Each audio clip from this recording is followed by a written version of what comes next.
Hello everyone. In this session, we are going to see some very important idioms and phrases related to T letter.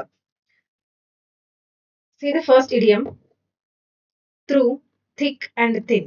What is the meaning of this idiom? Under all circumstances. Okay.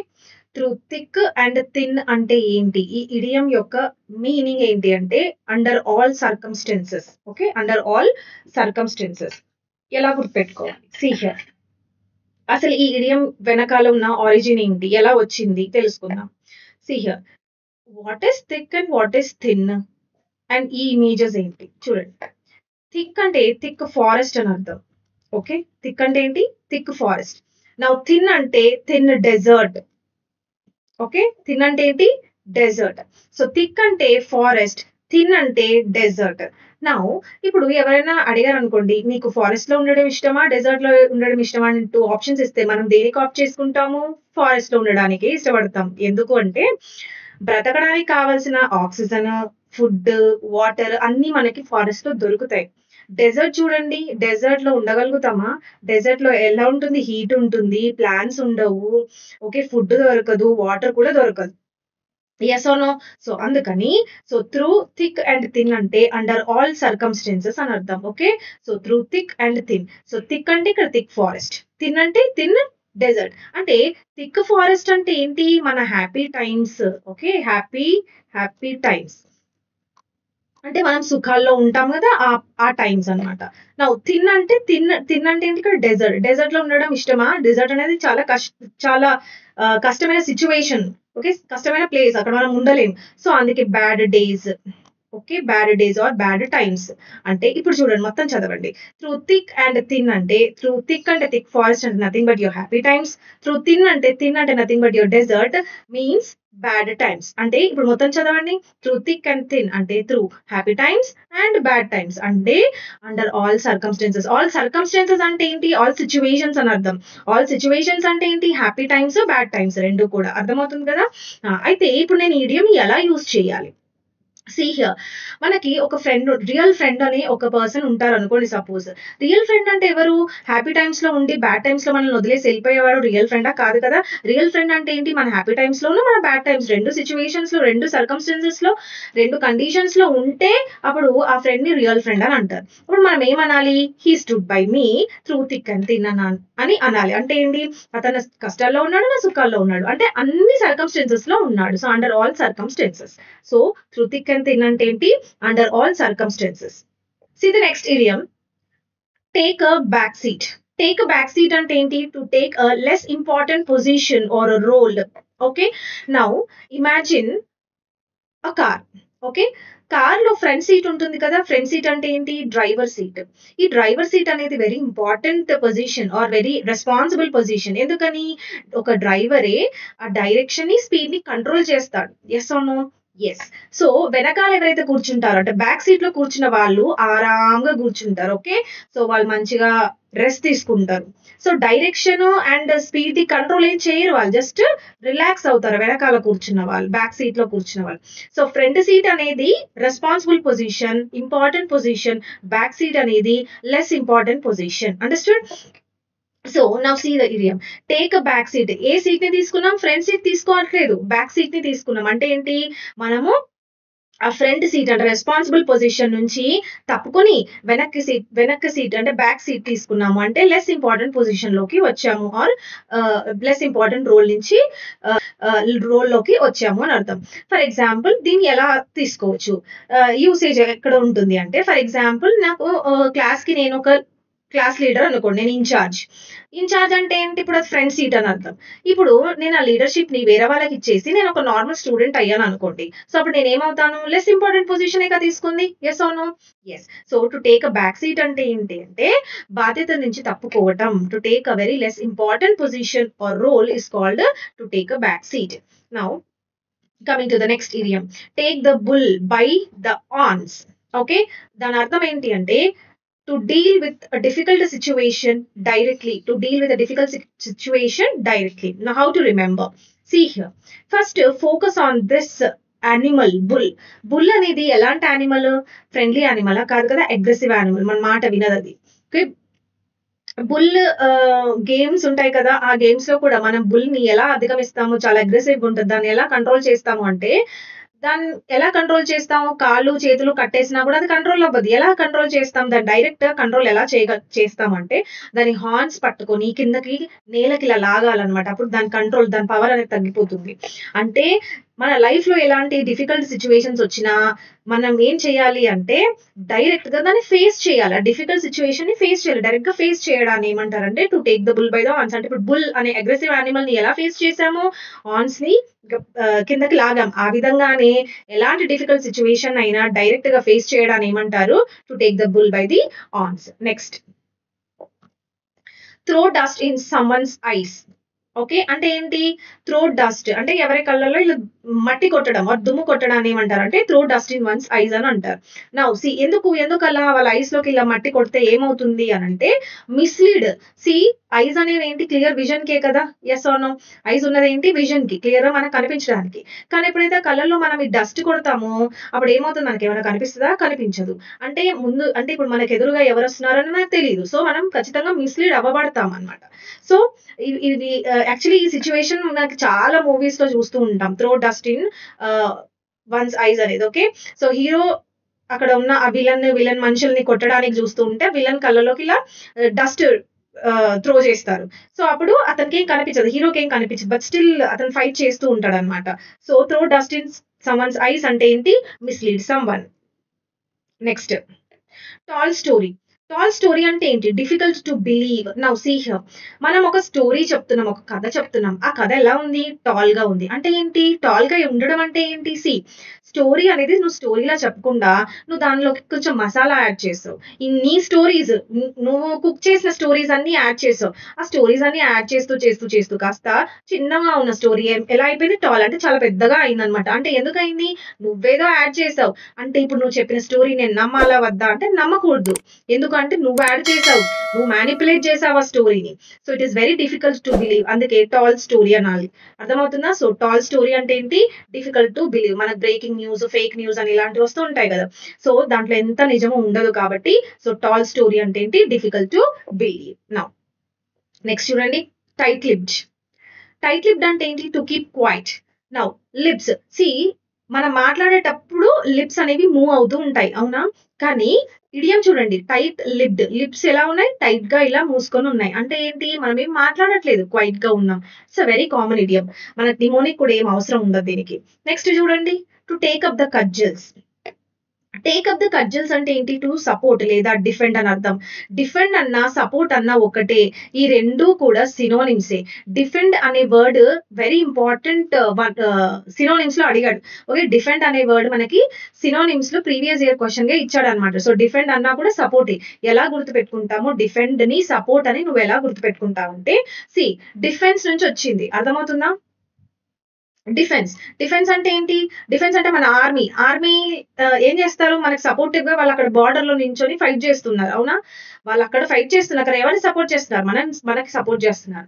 So, defend అంటే support అని గుర్తుపెట్టుకోండి. Now ఇప్పుడు మన ఇడియంకొద్దాం. To take up the cudgels. అసలు ఈ cudgel అంటే ఏంటి? See here. See this image. Cudgel అంటే ఒక కర్ర. ఓకేనా? అదెలా ఉంది చూడండి. Wooden stick with a ball here. Okay. ఈ ఓవెల్ షేప్ ఎండ్ ఉంది కదా! దీంట్లో మనకి ఐరన్ బాల్స్ ఎంబెడ్ చేసున్నాయన్నమాట. అంటే ఫిట్ చేసున్నాయి. ఎందుకు ఇది అంటే ఇది ఒక వెపన్ లాగా ఉపయోగిస్తాం. ఓకే. ఒక వెపన్ లాగా ఉపయోగిస్తాం. ఎందుకు అంటే, సపోజ్ మన ఇంట్లో ఎవరైనా దొంగలు పడ్డారనుకోండి. మనం ఏం చేస్తాము? మనల్ని మనం కాపాడుకోవడానికి, మనల్ని మనం సపోర్ట్ చేసుకోవడానికి, మనల్ని మనం డిఫెండ్ చేసుకోవడానికి వచ్చిన ఆ రాబర్ థీఫ్ ఎవరైతే ఉంటారో వాడినేం చేస్తాం? మన ఇంట్లో ఇలాంటి ఏదైనా కజ్జిలుంటే తీసుకెళ్ళి వాడిని కొడతాం. అర్థమవుతుందా? లేదా సపోజ్ మన ఇంట్లో వాళ్ళని ఎవరైనా ఏమైనా అన్నారనుకోండి. ఇప్పుడు మన కోపమొచ్చి మనం ఏం చేస్తాము? ఆ ఫ్లోలో ఏం చేస్తాము? మన ఇంట్లో ఇలాంటి కర్ర ఏదైనా ఉంటే ఇది తీసుకెళ్తాం. కొట్టడానికి తీసుకెళ్తాం. కానీ మనం కొడతామా? కొట్టలేమా? అనేది కొట్టమనేది అది depend that depends on the situation. కానీ మనకి కడ్జిల్ అనేది ఏం చేస్తామంటే ఇది ఒక వెపన్ లాగా ఉపయోగిస్తామనమాట. ఎందుకు ఉపయోగిస్తాము అంటే మనకు సపోర్ట్ చే సప్ మనల్ని మనం సపోర్ట్ చేసుకోవడానికి, మన వాళ్ళని సపోర్ట్ చేయడానికి, మన వాళ్ళని డిఫెండ్ చేయడానికి we will take up the cudgel. Okay. So, that is to support or defend. Next. Now coming to the next idiom. Tooth and nail. Tooth and nail means violently or ferociously. This is one meaning. Another meaning is to make every possible effort to win. ఓకేనా? First meaning ఏంటి? రెండు meanings ఉన్నాయి. ఒక exam లో ఒక meaning అడిగాడు, మరొక exam లో ఇంకొక మీనింగ్ ఇచ్చాడు అనమాట. సో రెండు మనం చదువుకొని వెళ్ళాలి. సపోజ్ ఓన్లీ వైలెంట్లీ అన్న ఒక వర్డ్ నేర్చుకొని వెళ్ళామనుకోండి, ఆప్షన్స్ లో అది కాకుండా ఇంకేదైనా ఉంటే ఇప్పుడు మేడం చెప్పలేదని మాత్రం చెప్పకూడదు. ఓకేనా? ఇవన్నీ కూడా SSC లో అడిగిన questions, previous year questions. Now listen, first ఒక్కొక్కటి చదువుదాం. ఫస్ట్ మీనింగ్ ఏంటి? Violently or ఫెరోషియస్లీ.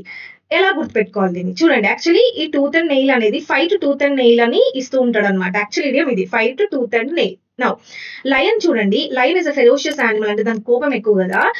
ఇప్పుడు ఈ యానిమల్ అంటే ఈ లయన్ ఎలా ఫైట్ చేస్తుంది చెప్పండి? దానికి మన వెపన్స్ ఉంటాయా? ఎస్, వెపన్స్ ఉంటాయి. ఏంటా వెపన్స్ అంటే టూత్ అండ్ నెయిల్. ఈ పళ్ళతోని ఇంకా గోర్లతోని ఈ రెండింటితోని వేరే ఇంకొక యానిమల్ ని చంపేసి తింటది క్రూరంగా. Yes or no? అంటే అది ఆ లయన్ కున్న వెపన్స్ ఏంటి? Tooth and nail. సో అది ఎలా బిహేవ్ చేస్తుంది? చాలా వైలెంట్ గా బిహేవ్ చేస్తుంది, చాలా ఫెరోషియస్ గా బిహేవ్ చేస్తుంది. That is one meaning. Understood? Next another meaning, same ఇదే లయన్ కాన్సెప్టే.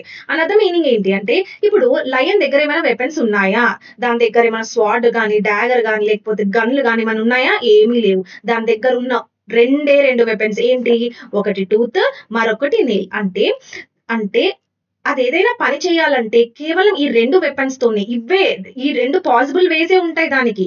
సో అది విన్ అవ్వాలి అంటే ఈ రెండు పాసిబుల్ వేస్ ని మాత్రమే యూజ్ చేస్తుంది. అంటే ఏంటి? To make every possible effort to win. అది విన్ అవ్వడానికి దాని దగ్గర ఉన్న పాసిబుల్ ఎఫర్ట్స్ ఏంటి? Tooth and nail. ఈ రెండింటిని యూజ్ చేసి అది విన్ అవుతుంది. అర్థమవుతుంది కదా? So the first meaning is violently, ferociously. Second meaning is to make every possible effort to win. అంటే అది విన్ అవ్వడానికి దాని దగ్గర ఉన్నవన్నీ కూడా యూజ్ చేసుకుని ఎలాగైనా నేను విన్ అవ్వాలి అని చూస్తున్నాను అనమాట. సో ద సెకండ్ మీనింగ్ యొక్క అర్థం. So fight tooth and nail అంటే ఏంటి? First meaning violently, ferociously, and second meaning is to make every possible effort to win. Next, coming to the next idiom. Next చూడండి, throw in a towel or throw up the sponge. దీని meaning ఏంటి? Admit defeat లేదా surrender. Admit అంటే ఏంటి? ఒప్పుకోవటం. ఏం ఒప్పుకుంటున్నారు? Defeat అంటే నేను ఓడిపోయాను అని నువ్వే ఒప్పుకుంటున్నావు. That is called admit defeat. Surrender అన్నా కూడా ఓడిపోవడమే. గివ్ అప్ అని అంటారు. ఒక ఫ్రేజల్ వర్బ్ ఉంటుంది. ఓకేనా? గివ్ అప్ అంటే ఏంటి? ఆ చేతులు ఎత్తేయడం. నేను give up, okay, I'm giving up అని అంటూ ఉంటారు. ఓకే, గివ్ అప్ అంటే ఏంటి? Surrender, nothing but surrender. So ఈ గివ్ అప్ అనే ఆప్షన్ కూడా మనకి ఆన్సర్స్ లో ఉన్నప్పుడు దీన్ని కూడా మనం టిక్ చేసుకోవచ్చు. సరే చూడండి, ఇప్పుడు మనం ఏం చేద్దాం? This is your question. Throw in a towel, throw up the, ఈ రెండు ఇడియమ్స్ యొక్క మీనింగ్ ఒకటే. So this is your answer. So మనం ఏం చేస్తామంటే ఈ ఆన్సర్ ని కాస్త తీసుకొచ్చి క్వశ్చన్ లో మనం ప్రింట్ చేయాలి. ఎలా ప్రింట్ చేస్తాము అనేది చూద్దాం. చూడండి, సి ఈ ఇడియమ్స్ ఏదైతే ఉందో అంటే త్రో ఇన్ అ టవల్ లేదా త్రో అప్ ద స్పాంజ్ అనేవి ఈ రెండు కూడా మనకి బాక్సింగ్ గేమ్ నుంచి తీసుకోబడింది. బాక్సింగ్. ఓకే, బాక్సింగ్ లో ఏం జరుగుతుంది ఒకసారి మీరు అబ్జర్వ్ చేశారంటే, టూ బాక్సర్స్ ఉంటారు, వాళ్ళు గొడవ పడుతూ ఉంటారు, అవునా? బాక్సింగ్ చేస్తూ ఉంటారు. మధ్యలో మనకి గ్యాప్స్ వస్తాయి అనమాట. అంటే ఒక బీప్ ఇస్తారు. ఆ బీప్ లో ఏమవుతుందంటే ఒక చిన్న బ్రేక్ తీసుకోవాలి వాళ్ళు. ఆ బ్రేక్ లో వాళ్ళు ఏం చేస్తారు? ఎనర్జీ డ్రింక్స్ తీసుకుంటారు. సపోజ్ స్వెట్ ఏమైనా బాగుంది అనుకోండి, ఆ స్వెట్ ని తుడుచుకుంటారు. ఎలా తుడుచుకుంటారు? వాళ్ళ దగ్గర టవల్ ఉంటది. అండ్ దెన్ టవల్ కాకపోయినా ఏదైనా ఒక స్పాంజ్ ఉంటుంది. ఓకే, ఒక మంచి స్పాంజ్ ఉంటుంది. ఎందుకంటే స్పాంజ్ అనేది అబ్జార్బ్ చేస్తుంది స్వెట్ ని. సో అది స్వెట్ అనే కాదు, ఈవెన్ బ్లడ్ సపోజ్ హిట్ చేసేటప్పుడు బ్లడ్ బయటకు వచ్చింది అనుకోండి, దాన్ని కూడా తుడుస్తారు అనమాట. అదొక యూజ్. అయితే ఇంకొక యూజ్ ఏంటంటే, ఆ టవల్ యొక్క యూజ్ ఇంకొకటి ఏంటంటే, సపోజ్ ఒక బాక్సర్ ఇంకొక బాక్సర్ ని చితకబాతున్నాడు అనుకోండి, అంటే నెక్స్ట్ మూమెంట్ లో ఇంకొకటి చచ్చిపోతాడు. ఒక బ్లో ఇచ్చేస్తే ఇంకొకటి చచ్చిపోతాడు. సో ఏం చేయాలి అంటే, ఆ ఎవరైతే చస్తున్నాడో వాడి యొక్క కోచ్ ఉంటాడు కదా, ఆ కోచ్ ఏం చేస్తాడంటే ఆ టవల్ లేదా స్పాంజ్ ఉంది కదా, ఏదైతే స్వెట్ ని లేదా బ్లడ్ ని తుడిచారో బ్రేక్ టైంలో, అదే టవల్ ని తీసుకొచ్చి ఆ రింగ్ లో ఇలా పడేస్తాడు అనమాట. చూడండి, ఇడియం ఏంటి? త్రో ఇన్ ఎ టవల్ లేదా త్రో అప్ ద స్పాంజ్. అంటే టవల్ ని కానీ స్పాంజ్ ని కానీ రింగ్ లో ఇలా త్రో అంటే పడేయడం. పడేస్తే దానికి అర్థం ఏంటి? దానికి సిగ్నల్ ఏంటి అంటే, ఇలా పడేసి చెప్పేస్తాడు ఏమని? మేము ఓడిపోతున్నాము, ఇంక వదిలేయండి, వాడిని కొట్టకండి, వాడు చస్తాడు, మేము ఓడిపోతున్నాం, మీరే గెలిచారు అని సరెండర్ అవ్వడాన్ని ఏమంటారంటే throw in a towel or throw up the sponge. అర్థమవుతుందా? So this is a concept behind this idiom. Next take up the arms. Now take up the arms అంటే ఏంటి? ఇక్కడ ఆర్మ్స్ అంటే వెపన్స్. ఆర్మ్స్ అంటే ఏంటి? Weapons. Now what is arm? Arm అంటే ఏంటి? Your hand. Okay, arms అంటే your hands. But arms అంటే ఇక్కడ చూడండి, నేను ఈ ఆర్మ్ కి ఎస్ యాడ్ చేశాను. ఎస్ యాడ్ చేస్తే you will get an other meaning. Okay, an other noun. So arms here is nothing but your weapons. Now read the whole idiom.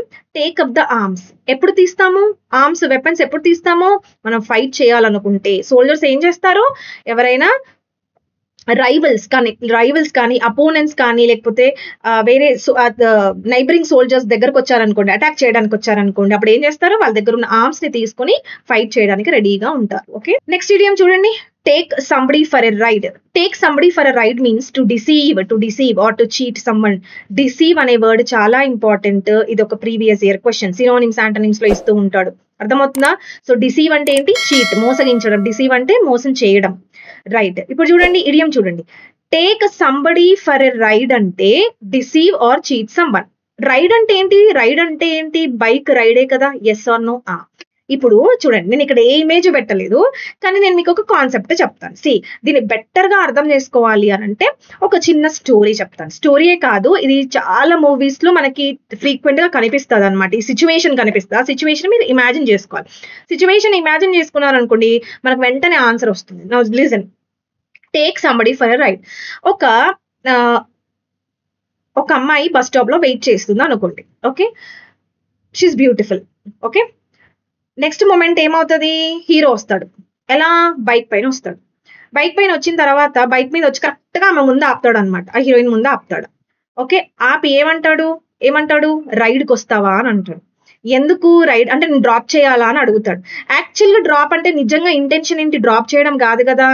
ఎందుకో మన అందరికీ తెలుసు. సో అంటే అక్కడ చీట్ జరుగుతుంది, డిసీవ్ జరుగుతుంది అని. నిజంగా చీట్ జరుగుతుందా, డిసీవ్ జరుగుతుందా అనేది కాన్సెప్ట్ కాదు అక్కడ. Okay, so most of the cases ఇలాగే జరుగుతుంది కాబట్టి సో మనం దాన్నే తీసుకోవాలి. అర్థమవుతుంది కదా. సో నేను చెప్పిన సిచ్యువేషన్ ని జస్ట్ మీరు ఇమాజిన్ చేసుకోండి. ఆ సిచ్యువేషన్ ని మనం ఏం చేస్తున్నాం? ఈ ఇడియం చదువుకోవడానికి ఉపయోగిస్తున్నాం. అర్థమవుతుందా?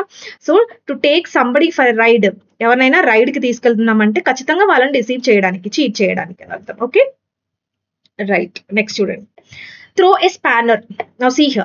Throw a spanner ante to sabotage a plan. Now what is sabotage? This is also your previous year question.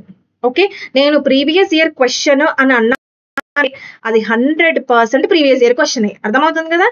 So ఇక్కడ యాక్చువల్ గా ఎక్స్ప్లెనేషన్ లో కొన్ని వర్డ్స్ వచ్చాయి, లైక్ డిసీవ్, ఇంకేంటి డిఫెండ్, సాబోటేజ్, ఇవన్నీ కూడా ప్రీవియస్ ఇయర్ క్వశ్చన్స్ అంటే సినోనిమ్స్ యాంటోనిమ్స్ లో అడిగిన క్వశ్చన్స్ ఇవన్నీ కూడా. సో సాబోటేజ్ కూడా ప్రీవియస్ ఇయర్ క్వశ్చన్. సాబోటేజ్ అంటే ఏంటి? Destroy. Very very important. Sabotage అంటే డెస్ట్రాయ్ అని అర్థం. Now see here. Throw a spanner means to sabotage a plan. Now what is spanner? Spanner అంటే చూడండి, ఇక్కడ ఇమేజ్ లో మనకి కనిపిస్తుంది కదా. దీని తెలుగులో ఏమంటాము? పానా అని అంటాం. అవునా? ఇది ఒక పరికరం. ఎందుకు? ఈ స్పానర్ తో మనం ఏం చేస్తాము అంటే నట్స్ ని టైట్ చేయడానికి ఉపయోగిస్తుంటాం. అవునా? ఎస్, మన ఇంట్లో ఉంటది ఇది. అయితే ఇప్పుడు చూడండి, ఒక పెద్ద ఇండస్ట్రీ, ఒక పెద్ద మెషినరీ ఉంది. 24/7 నడుస్తూనే ఉంటది అన్నమాట. ఓకే, 24/7 ప్రొడక్షన్ జరుగుతూనే ఉంది. ఈ జరిగే ప్రొడక్షన్ లో, ఈ పెద్ద మెషినరీలో సింపుల్ గా ఇలాంటి ఒక చిన్న స్పానర్ ని ఆ మెషినరీలో ఇలా పడేసాం అనుకోండి, ఏమవుతుంది? ఆ 24/7 నడిచే ప్రొడక్షన్ అనేది ఆగిపోతుంది. అంటే ఆ ప్లాన్ ని నువ్వు డెస్ట్రాయ్ చేస్తున్నావా లేదా? ఎస్. సో అందుకే sabotage a plan. Throw a spanner. ఈ స్పానర్ ని త్రో చేయడం వల్ల ఆగిపోయింది, పనులన్నీ కూడా ఆగిపోయాయి. So sabotage a plan. Next చూడండి. టర్న్ అప్ వన్స్ నోస్ అంటే to show contempt for. Contempt అంటే నేను చెప్పాను మీకు, నెగ్లెక్ట్ చేయడం. అంటే మనకు అది ఇష్టం లేదు కాబట్టి మనం నెగ్లెక్ట్ చేస్తాం, దాన్ని మనం అసలు కన్సిడర్ లోకే తీసుకోము. So turn up one's nose to show contempt for or dislike అని. ఎలా గుర్తుపెట్టుకోవాలి? టర్న్ అప్ అంటే ఇప్పుడు సపోజ్ చిన్న పిల్లలకి ఈవినింగ్ 4 o'clock అవ్వగానే మన పేరెంట్స్ ఏం చేస్తారు? అమ్మాయి ఏం చేస్తుంది? ఒక గ్లాస్ ఆఫ్ మిల్క్ తీసుకొస్తుంది. అసలు మిల్క్ ఎవ్వరికి జనరల్ గా మిల్క్ అనేది ఇష్టం ఉండదు. ఓకే, ఆ స్మెల్ కానీ అది ఇష్టం ఉండదు. సో పిల్లలు అయితే అసలు మిల్కే తాగరు. సో వాళ్ళు ఏం చేస్తారు? మిల్క్ రాగానే ఫస్ట్ వాళ్ళు ఏం చేస్తారు? ఇప్పుడు మనకి ఏదైనా ఇష్టం లేదనుకోండి, మనం ఏం చేస్తాము? ఆ నోస్ కాస్త ఇలా పైకి, అంటే అని అంటూ ఉంటాం, అవునా? సో అంటే ఏంటి, that symbolises that you don't like that milk are fruits. Even fruits తినమంటే కూడా మనం అలాగే చేస్తాం. ఎస్. సో అంటే మనం నోస్ ని ఇలా టర్న్ చేసుకుంటున్నాం అనమాట. టర్న్ చేయడం అంటే ఏంటి, టర్న్ అప్ వన్స్ నోస్ అంటే టు షో కంటెంప్ట్ ఫర్, అట్లా గుర్తుపెట్టుకోండి. Next, turn a deaf ear, refuse to hear. Actual గా మనకి ఇయర్ ఉంది, కానీ అది ఏ ఇయర్ అట, deaf ear. Okay, deaf ear లాగా మనం నటిస్తున్నాం, అంటే వినట్లేదు. Refuse to listen, it's a common idiom. No need of any mnemonic for this. Next idiom, turn a blind eye. Turn a blind eye అంటే ఏంటి, pretend not to notice. Now actual గా I ఉంది ఎందుకు, అన్ని notice చేయడానికి, కానీ blind eye అంటే మనం చూసి కూడా చూడనట్టు బిహేవ్ చేస్తామే, దాన్ని టర్న్ ఏ బ్లైండ్ ఐ అని అంటారు. So pretend not to notice. Okay, so this is also a very common idiom. No need of any mnemonic for this, because the words in the idiom itself is giving you the meaning, so no need of any mnemonic for this.